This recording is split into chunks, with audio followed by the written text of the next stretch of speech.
দানকারীকে উপরওয়ালা নিজ হস্তে উপকার করে। রাধে রাধে। ওয়ালাইকুম সালাম। ভিখারি রুমের ভিতর বাঁকা চোখে তাকিয়ে দেখলো একটা লোক অসুস্থ প্যারালাইজড হয়ে শুয়ে আছে। বলল, বোন, আমাকে এক গ্লাস পানি আর এক বাটি আটা দিতে পারবে? আচ্ছা বাবা, আপনি দাঁড়ান, আমি নিয়ে আসছি আপনার জন্য আটা আর পানি। আর এদিকে অসুস্থ লোকটা ছটফট করছে, হে আল্লাহ, আমার কাছে ভিখারি চাইলো এক বাটি আটা আর এক গ্লাস পানি, পানি নাই দিতে পারলাম, কিন্তু আমি আটা পাবো কোথায়? ঘরে তো একটা আনাজও নাই আর একসার চালও নাই, আর আটা আছে এতটুকু, আর এই আটাটুকু দিলে আমার ভাইকে কি খাওয়াবো? ঘরে তো এটুকু খাবার ছাড়া কিচ্ছু নাই। হে আল্লাহ, আমাকে সহায় করো, না হলে আমি এই ভিখারিকে আজ খালি হাতে ফিরাই দিতে হবে।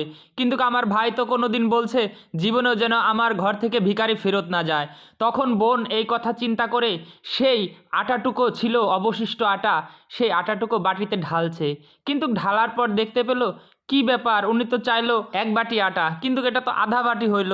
হে আল্লাহ, তুমি রহম করো, আমি এখন কি করব জানি না, আমি ভাইয়ের কথা রাখতে পারছি না। যাই হোক, এই আমি আধা বাটি আটাই আমি ভিখারিকে দিয়ে দিই। তখন বোন বলল, এই নেন আপনার জল। তখন সে জল খেলো, বলল, বাহ, খুব ভালো লাগলো, আচ্ছা এবার আটাটা দাও আমাকে।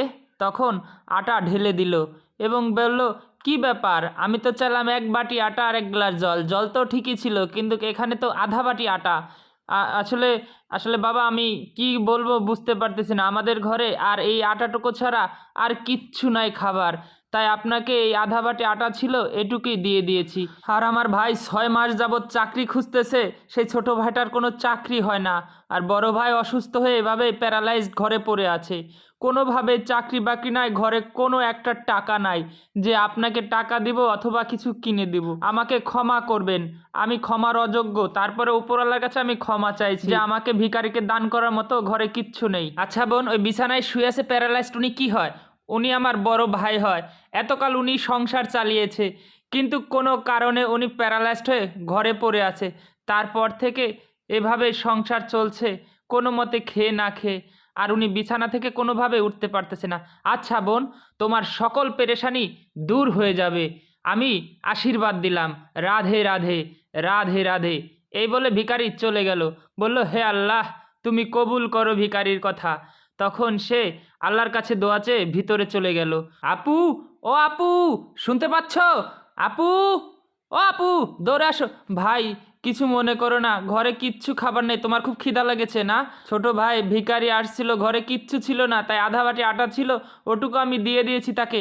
না বোন, আমার কোনো ক্ষুধা লাগে নাই, জানো সুখবর আছে। সুখবরটা কি জানো? আরে এদিকে আসো, তোমাকে দেখাচ্ছি। এই দেখো, হাত পাতো, দেখো আমি কি পেয়েছি আজকে। তখন পকেট থেকে এক বান্ডেল টাকা বের করলো। তখন বলল, এত টাকা?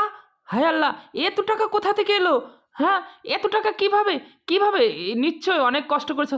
না, আরে শুনো, আজকে যখন ইন্টারভিউ শেষে বাসার দিকে আসছিলাম, আসার জন্য, তাই নাকি ভাই? হ্যাঁ, তারপর বলো।